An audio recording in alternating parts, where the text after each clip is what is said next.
नमस्कार, मैं संतोष पाठक आप लोगों के साथ एक इन्फॉर्मेशन शेयर करना चाहता हूँ। एसडी पे बिज़नेस के बारे में वो इन्फॉर्मेशन है। ये बहुत ही इन्फॉर्मेशन आपके लिए मदद रूप साबित होगी, हेल्पफुल साबित होगी।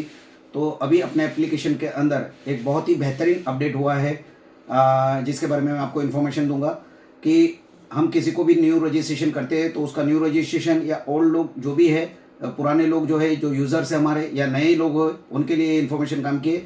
तो जिन्होंने अपना रजिस्ट्रेशन कर लिया है, वो रजिस्ट्रेशन करने के बाद पहला काम करें कि डैशबोर्ड को क्लिक करें। एप्लीकेशन में 3 लाइन को क्लिक करेंगे और डैशबोर्ड को क्लिक करने के बाद प्रोफाइल को क्लिक करें। प्रोफाइल को क्लिक करने के बाद माई बैंक डिटेल करके जो ऑप्शन है उसको क्लिक करें। उसको क्लिक करने के बाद राइट साइड में पेंसिल का एरो है, उसको क्लिक करके आपकी पूरी बैंक की डिटेल आप उसके अंदर सबमिट कर दें। सेविंग बैंक अकाउंट आपको ऐड करना है, आपका नाम, 2 बार आपका बैंक अकाउंट नंबर किसी भी बैंक का होगा, और उसके बाद आईएफएस कोड आपको डालना है। उसके बाद आपको पैन नंबर आपका डालना है और नीचे यूपीआई पेमेंट का जो ऑप्शन दिया है उसके अंदर आपको आपका मोबाइल नंबर डालना है। इतनी इन्फॉर्मेशन डालने के बाद आपको सबमिट करना है। सबमिट करने के बाद आपको ऑटो ओटीपी लेगा, ऑटो ओटीपी या जो भी एसएमएस आएगा वो डालकर आपको सबमिट कर देना है। सबमिट होने के बाद आपका बैंक डिटेल सबमिट हो जाएगा। वो वेरीफाई हो जाने के बाद या वो सबमिट होने के बाद आप दूसरा काम कर लीजिए। आपका केवाईसी ऑप्शन है, उसी के अंदर प्रोफाइल के अंदर केवाईसी वेरिफिकेशन का ऑप्शन है, उसको क्लिक करें और केवाईसी वेरिफिकेशन का सारा चीज़ ओपन हो जाएगा। ओपन होने के बाद पहला आप आपका सेल्फी या फोटो उसके अंदर लोड कर दीजिए, अपलोड कर दीजिए। उसके बाद आपका नाम लिखना है, आपको पैन कार्ड, आधार कार्ड का फ्रंट फोटो और आधार कार्ड का बैक फोटो भी अपलोड कर देना है और आधार कार्ड नंबर डालना है। आधार कार्ड नंबर वेरीफाई कर लेना है। उसके नीचे पैन कार्ड नंबर डालना है, पैन कार्ड का फोटो डालना है और ये सबमिट कर लेना है। ऑटो ओटीपी लेगा।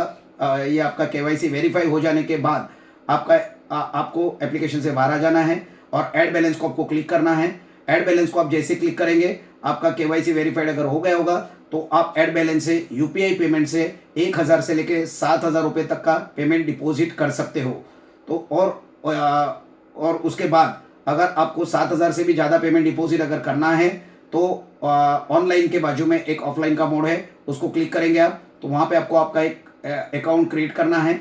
आप जैसे क्रिएट अकाउंट करेंगे तो आपका एक वर्चुअल अकाउंट बन जाएगा। वर्चुअल अकाउंट के अंदर आपको आपका नाम, आपका अकाउंट नंबर, एक्सिस बैंक, ये वर्चुअल अकाउंट जो आपका बनेगा वो एक्सिस बैंक में बनेगा और उसके नीचे आपका आईएफएस कोड, ये सारी इन्फॉर्मेशन वहाँ पे आ जाएगी। उसका स्क्रीनशॉट आप ले लो या किसी पेपर पे उसको नोट कर लो। उसके बाद आपको क्या करना है कि आपका जो बैंक डिटेल आपने सबमिट किया हुआ है इस एप्लीकेशन के अंदर, सेविंग बैंक अकाउंट, उस अकाउंट के नेट बैंकिंग में आप जाइए और ये पूरी इन्फॉर्मेशन बेनिफिशियरी के अंदर, ये बेनिफिशियरी को ऐड कर लीजिए। ये आपका जो वर्चुअल अकाउंट है वो बेनिफिशियरी में ऐड कर लीजिए।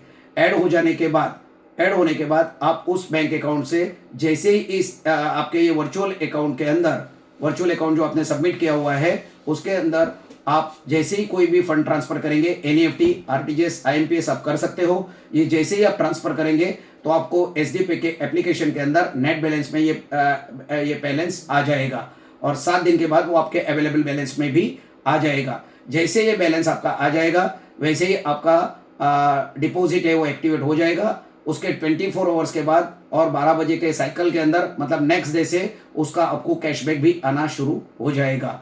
तो ये मैंने आपको इन्फॉर्मेशन एक शेयर की है जो आपके लिए बहुत हेल्पफुल है और आप ये अपना वर्चुअल अकाउंट का बैंक डिटेल ले जाकर फिजिकली भी बैंक से आरटीजीएस, एनईएफटी, आईएमपीएस कर सकते हो।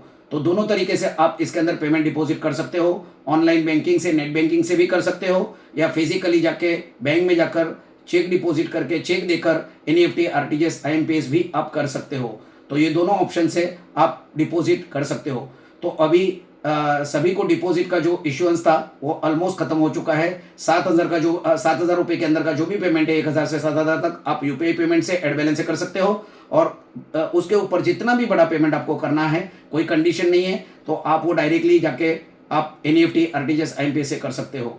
और जैसे ही आपका ये पेमेंट ट्रांजेक्शन सक्सेसफुल हो जाएगा, जैसे आईएमपीएस है तो इंस्टेंट आपको नेट बैलेंस के अंदर ये पेमेंट आ जाएगा, शॉर्ट पीरियड के अंदर, विद इन फ्यू मिनट्स के अंदर। और अगर एनईएफटी, आरटीजीएस है तो जो भी एनईएफटी, आरटीजीएस का टाइम लगे तब तक के बाद वो आपके नेट बैलेंस में अवेलेबल हो जाएगा और उसका कैशबैक है आपको नेक्स्ट डे से आपको शुरुआत हो जाएगा। So thank you very much. ये इन्फॉर्मेशन आपके लिए बहुत शेयरिंग करिए लोगों को भी, जिससे आपको हेल्पफुल हो जाए, आपको भी हेल्पफुल हो जाए और अपनी टीम को भी हेल्पफुल हो जाए। So thank you very much.